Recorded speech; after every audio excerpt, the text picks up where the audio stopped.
Holding in subsidiary companies जो हमारा topic था, जिसमें हम कंसोलिडेटेड बैलेंस शीट पढ़ रहे थे, उसमें आज का हमारा टॉपिक है cancellation of inter company transactions. Holding company और सब्सिडरी कंपनी के बीच में जो ट्रांजेक्शन्स होते हैं, जो उनके मध्य में किसी भी प्रकार के जो ट्रांजेक्शन्स होते हैं, माल का विक्रय या सेवाओं का क्रय विक्रय या कोई लोन आपने दिया हो या लोन आपने लिया हो, तो ये हमारे इंटर कंपनी ट्रांजेक्शन्स होते हैं। तो जब हम फाइनल अकाउंट्स को कंसोलिडेट करते हैं, तो चूँकि दोनों की पुस्तकों में वो एक के डेबिट और एक के क्रेडिट में शो किए हुए होते हैं, तो इनका डुप्लीकेशन होता है और इनकी कोई भी प्रभाव इनका पुस्तकों पे नहीं पड़ता है। अतः ऐसे ट्रांजेक्शन को हमें कैंसिल करना होता है। इसलिए cancellation of inter company transaction किया जाता है कंसोलिडेटेड बैलेंस शीट में या P&L अकाउंट के अंदर।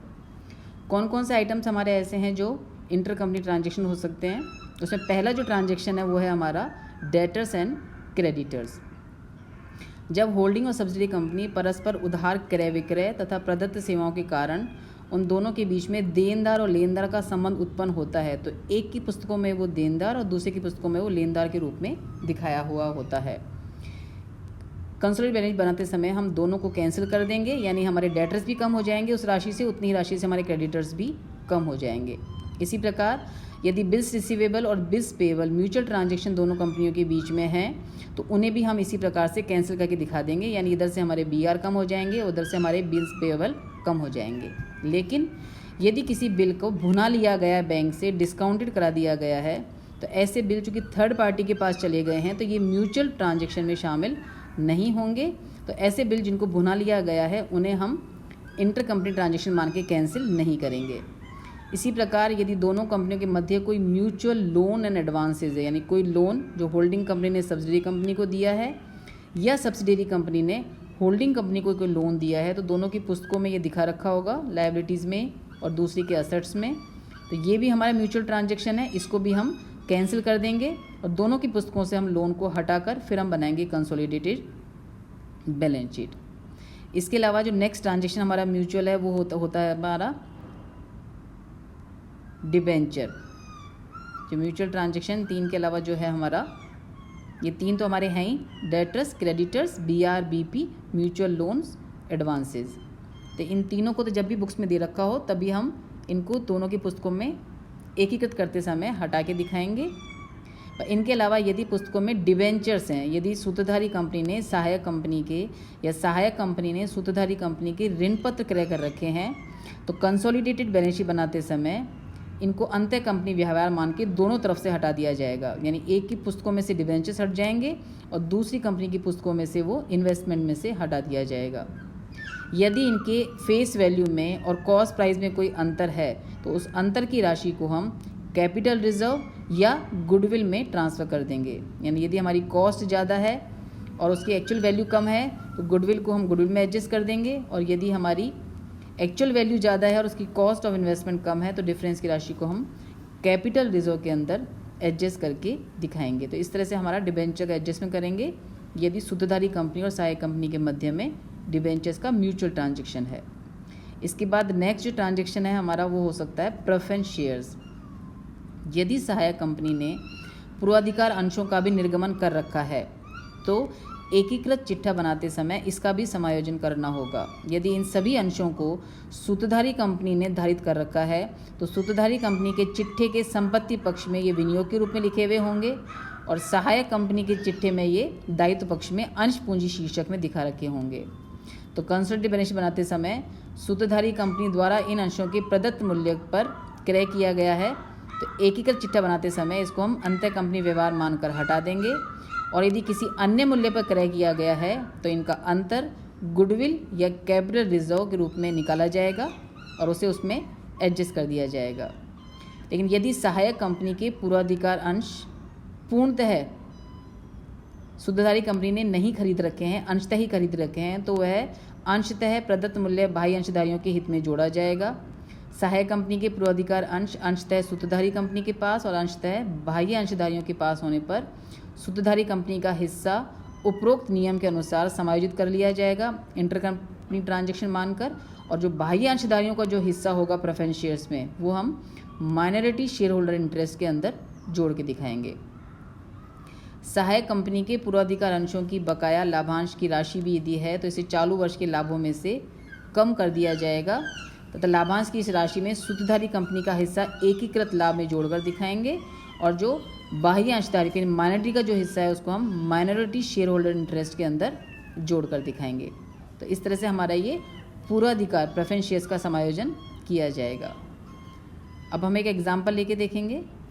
इस एग्जाम्पल में हमें सूचना दे रखी है, यहाँ पे इक्विटी शेयर्स दे रखे हैं। यहाँ पर हैवी लिमिटेड ने स्ट्रॉन्ग लिमिटेड के 18,000 अंश क्रय किए हैं 2,55,000 रुपये की लागत पर 1 अक्टूबर 2019 को, जबकि हमारा साल शुरू होता है 1 अप्रैल 2019 को। यानी अप्रैल से अक्टूबर 6 महीने की अवधि यहाँ पे हमारी प्री हो जाएगी, 6 महीने की अवधि हमारी यहाँ पर पोस्ट हो जाएंगी। यहाँ पे सूचनाएं दे रखी है हमको, डेटर्स क्रेडिटर्स BRBP हैं करंट लाइबिलिटीज़ के अंदर। ओपनिंग बैलेंसेज ऑफ रिजर्व्स की पेनल्टी की सूचना है, असेट्स दे रखी है, करंट असेट्स दे रखी है। अन्य सूचनाओं में यहाँ पे दे रखा है, यहाँ पे 18,000 अंश क्रय किए हुए हैं हमारे।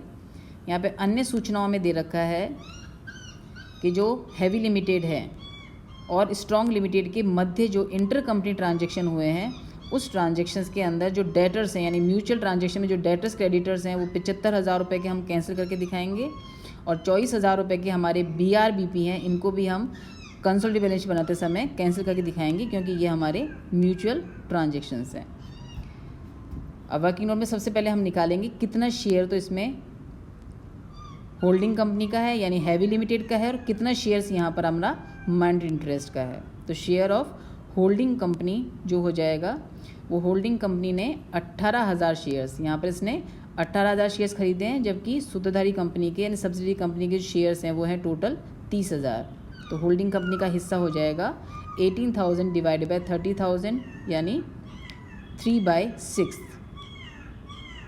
इसका हिस्सा हो जाएगा 3/5। ऐसे शेयर ऑफ माइनॉरिटीज़ जो अल्पमंद अंशधारियों का हिस्सा है वो बचे हुए शेयर्स उनके पास होंगे, तो बचे हुए शेयर्स हो जाएंगे हमारे 12,000 डिवाइडेड बाय 30,000, तो इसका हिस्सा हो जाएगा हमारा 2/5।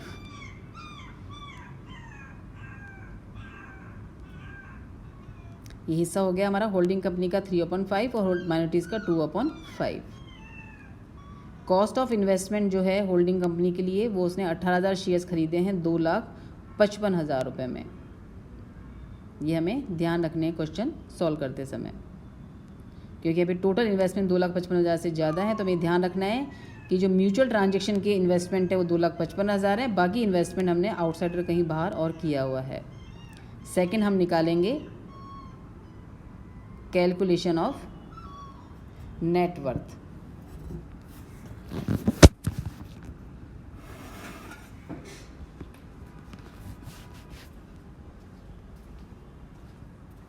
Calculation of net worth of strong limited. ये निकल जाएगी हमारी paid up capital. Paid up capital है हमारी सब्सिडियरी कंपनी की 3 लाख रुपए। इसमें हम ऐड कर देंगे opening balance of general reserve जो दे रखा है हमको यहाँ पर 1,50,000। ओपनिंग बैलेंस ऑफ P&L है यहाँ पर हमारा 60,000 और करंट ईयर का प्रॉफिट है यहाँ पर हमारा 67,500, जिसमें आधा हमारा प्री एक्विजिशन है और आधा हमारा पोस्ट एक्विजिशन है। तो ये हम ऐड कर देंगे नेटवर्थ निकालने के लिए। Opening balance of general reserve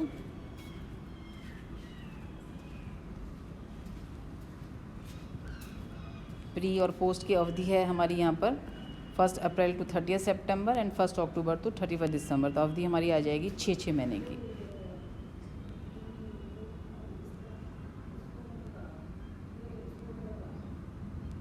तो opening balance of statement of P&L आ जाएगा हमारा यहाँ पर और एक आ जाएगा प्री एक्विजिशन प्रॉफिट।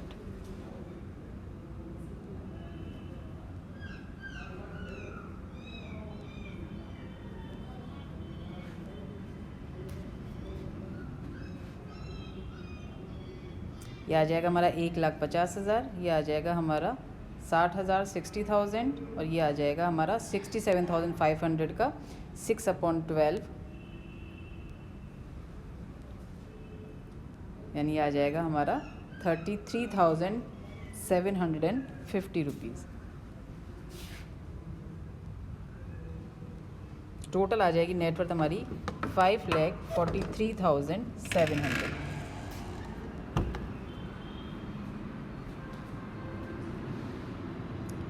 नेक्स्ट हम सॉल्व करेंगे calculation of goodwill oblique capital reserve.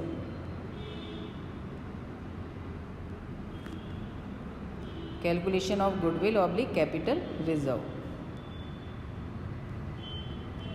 पहले हम निकालेंगे शेयर ऑफ हैवी लिमिटेड। यहाँ पे होल्डिंग कंपनी का नाम है heavy limited. Share of holding company in net worth of subsidiary company. तो हमारा नेटवर्थ है यहाँ पे 5,43,750। इसमें होल्डिंग कंपनी का हिस्सा है 3/5। तो ये हमारा आ जाएगा सॉल्व करने पर 3,26,250 रुपीज़। इसमें से लेस कर देंगे हम कॉस्ट ऑफ इन्वेस्टमेंट जो थी हमारी 2,55,000 रुपये। तो यहाँ पे हमारा आ जाएगा कैपिटल रिजर्व, क्योंकि यहाँ पे हमारी शेयर ऑफ नेटवर्थ ज़्यादा है तो डिफरेंस हमारा आ जाएगा कैपिटल रिजर्व। यह आ जाएगा हमारा 71,250 रुपीज़। फिर नेक्स्ट हम सॉल्व करेंगे इसके बाद कैलकुलेशन ऑफ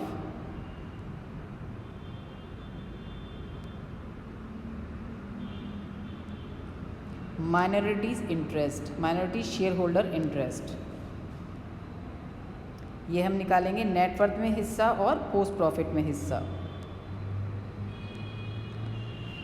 तो share in net worth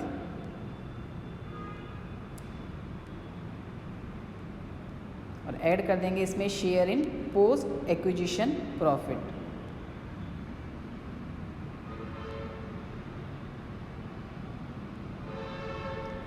share in net worth हमारी आ जाएगी 5,43,750 में। इसमें माइनॉरिटी का हिस्सा है हमारा 2/5।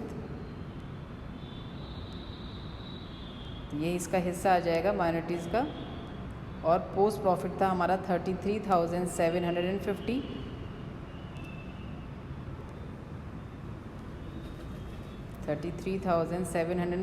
इसमें भी इसका हिस्सा आ जाएगा 2/5।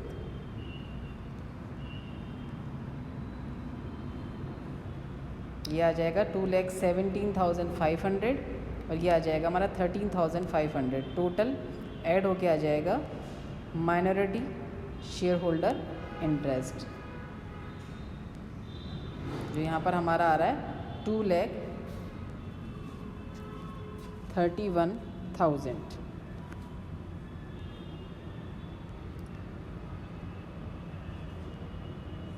इसके बाद नेक्स्ट हम सॉल्व करेंगे calculation of consolidated profit. Calculation of consolidated profit.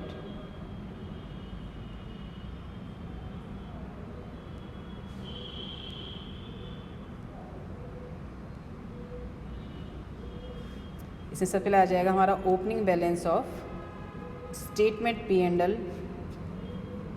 Statement of P&L of heavy limited, यानी होल्डिंग कंपनी का P&L का ओपनिंग बैलेंस आ जाएगा।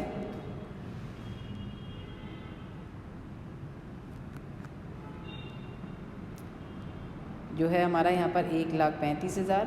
इसमें ऐड कर देंगे हम current year profit of heavy limited, यानी होल्डिंग कंपनी का करंट ईयर प्रॉफिट इसमें हम ऐड कर देंगे, जो दे रखा है हमारा यहाँ पर 25,500, 2,55,000। इसमें हम ऐड कर देंगे share in post acquisition profit. Holding company का जितना हिस्सा पोस्ट एक्विजिशन प्रॉफिट में है वो हिस्सा हम इसमें ऐड कर देंगे। तो इसका हिस्सा है हमारा 3/5। पोस्ट एक्विजिशन प्रॉफिट था हमारा 33,750। तो उसका हिस्सा आ जाएगा हमारा 20,250। तो टोटल कंसोलिडेटेड प्रॉफिट हमारा आ जाएगा यहाँ पर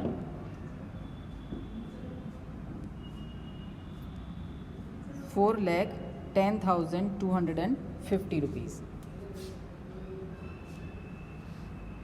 अब हम बनाएंगे कंसोलिडेटेड बैलेंस शीट। सबसे पहले हमारा आ जाएगा, वही शुरुआत करेंगे, इसी फॉर्मेट में बनाएंगे। फर्स्ट हमारा आ जाएगा इक्विटी एंड लायबिलिटीज़। पहला जो हिस्सा है बैलेंस शीट का वो बना देंगे हम इक्विटी एंड लायबिलिटीज़। इसका भी जो पहला पॉइंट है, पहला सब पॉइंट है, वो हमारा आ जाएगा share capital.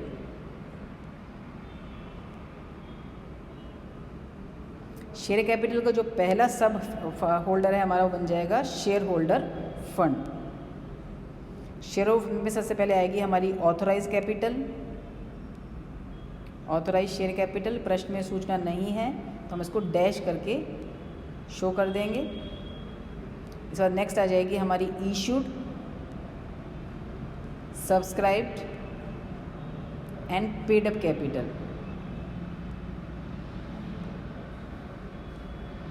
Paid up capital ये होल्डिंग कंपनी की कैपिटल आएगी। यहाँ पे केवल होल्डिंग कंपनी ने इशू कर रखे हैं 1,50,000 shares, equity shares at the rate of 10 each, fully paid up. Amount आ जाएगी हमारी 15 लाख रुपीज़, 15 लाख रुपए।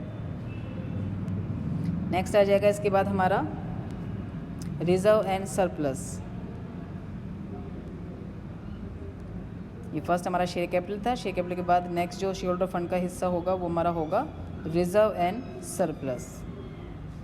इसमें सारे रिजर्व्स और स्टेटमेंट ऑफ P&L आ जाएगा। तो रिजर्व्स में फर्स्ट आ जाएगा हमारा जो भी हमको दे रखे हैं यहाँ पे इंफॉर्मेशन में, कैपिटल रिजर्व,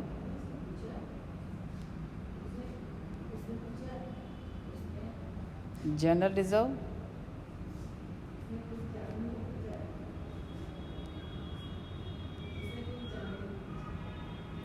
कंसोलिडेटेड प्रॉफिट। पहले दो सूचनाएं होल्डिंग कंपनी की आएंगी। कंसोलिडेटेड प्रॉफिट हमने सॉल्व किया था वर्किंग नोट्स में। तो कैपिटल रिजर्व है हमारा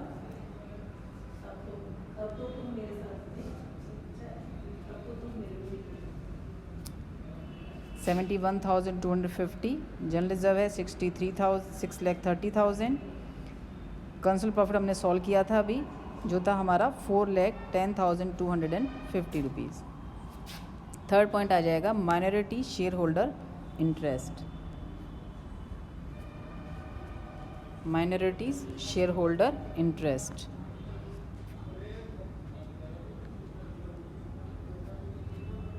ये हमने सॉल्व किया था वर्किंग नोट में। ये आ रहा था हमारा 2,31,000। नेक्स्ट पॉइंट आ जाएगा हमारा नॉन करंट लायबिलिटीज़। इसकी कोई सूचना प्रश्न में नहीं है, लेकिन चूंकि हमें प्रैक्टिस पूरे फॉर्मूले के अकॉर्डिंग करनी है तो उसको हम लिख के डैश करके छोड़ देंगे नॉन करंट लायबिलिटीज़ को। थर्ड आएगा हमारा करंट लायबिलिटीज़।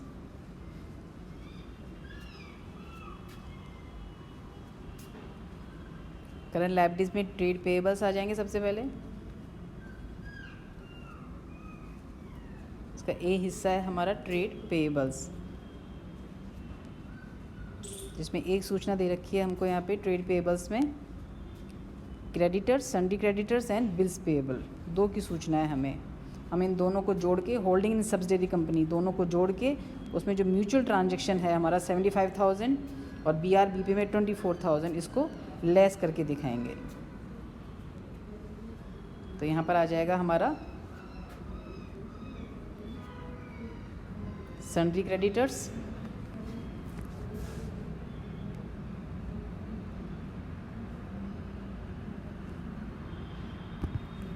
$3,60,000 plus 1,38,000 minus 75,000।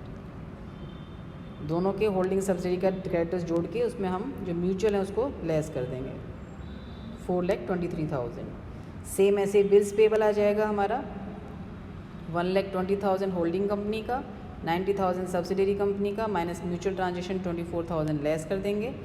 ये आ जाएगा हमारा 1,86,000। ये निकल जाएगी हमारी टोटल लाइबिलिटीज़ जो आ रही है हमारी 34,51,500। दूसरा जो हिस्सा बनेगा हमारी बैलेंस शीट का वो है हमारा असेट्स। असेट्स में सबसे पहले आ जाएंगे हमारे नॉन करंट असेट्स। इसका जो पहला सब पॉइंट है वो आ जाएगा हमारा property plant and equipment. Plant and equipment ये हमें प्रश्न में दे रखे हैं। पहला है हमारा, इसमें भी फर्स्ट आ जाएगा हमारा टेंजिबल असेट्स। टेंजिबल असेट्स में आ जाएगा, यहाँ पे दे रखी है हमें टेंजिबल असेट्स। एक है हमारी लैंड एंड बिल्डिंग और एक है हमारी प्लांट एंड मशीनरी और एक हमारे नॉन करंट इन्वेस्टमेंट दे रखे हैं 3 लाख के। इसमें 2,55,000 के म्यूचुअल हैं, बाकी हमें यहाँ पर शो करके दिखाना है। तो यहाँ पर आ जाएगी हमारी लैंड एंड बिल्डिंग, दोनों को जोड़ कर दिखाएंगे, होल्डिंग कंपनी की और सब्सिडियरी कंपनी की।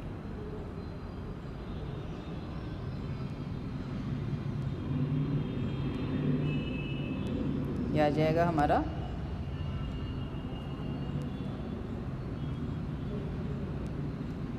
$10,50,000 प्लस 2,50,000 यानी यह आ जाएगा हमारा 13 लाख रुपए, 13,05,000। प्लांट एंड मशीनरी आ जाएगी हमारी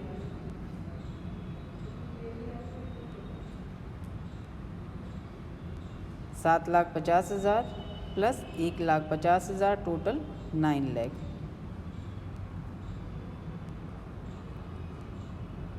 इसमें सेकंड पॉइंट आ जाएगा हमारा intangible assets.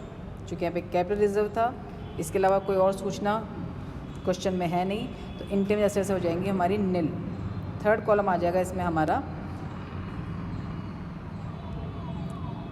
Non current investment.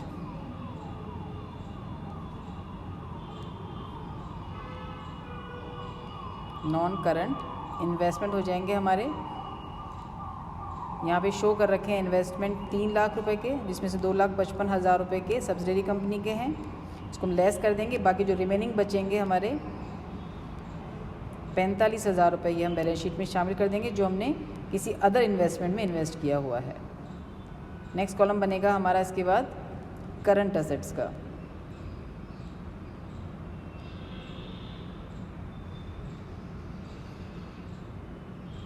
Current assets में आ जाएगा हमारा ए इन्वेंट्रीज, इसमें आ जाएगा हमारा क्लोजिंग स्टॉक। ये होल्डिंग और सब्सिडरी दोनों के जोड़ कर दिखाएंगे। तो यहाँ पे हमें क्लोजिंग स्टॉक दे रखा है, क्लोजिंग स्टॉक है 3,60,000। इसके अलावा हमारे डेटर्स दे रखे हैं, बिल्स रिसीवेबल दे रखा है, कैश दे रखा है और 75,000 और 24,000 की म्यूचुअल ट्रांजैक्शन का एडजस्टमेंट करते हुए हमको शो करना है। तो सबसे पहले आ जाएगा हमारे यहाँ पर क्लोजिंग स्टॉक। होल्डिंग और सब्सिडरी कंपनी दोनों के आ जाएंगे 3 लाख प्लस 60,000, टोटल 3,60,000। सेकंड आ जाएगा इसके बाद सन्ड्री डेटर्स, ट्रेड रिसीवेबल्स, जिसमें फर्स्ट आ जाएगा हमारा सन्ड्री डेटर्स।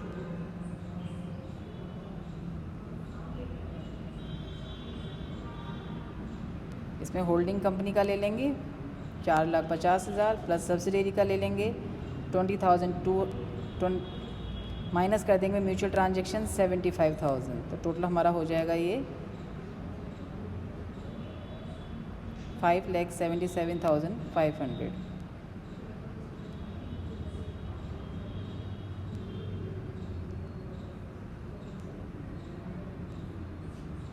ऐसे बिल्स रिसीव आ जाएंगे हमारे 30,000 प्लस 45,000 माइनस 24,000, ये आ जाएंगे हमारे 51,000। नेक्स्ट आ जाएगा हमारा कैश एंड कैश इक्विवेलेंट। इसमें हमें आइटम दे रखा है बैलेंस शीट में कैश एट बैंक।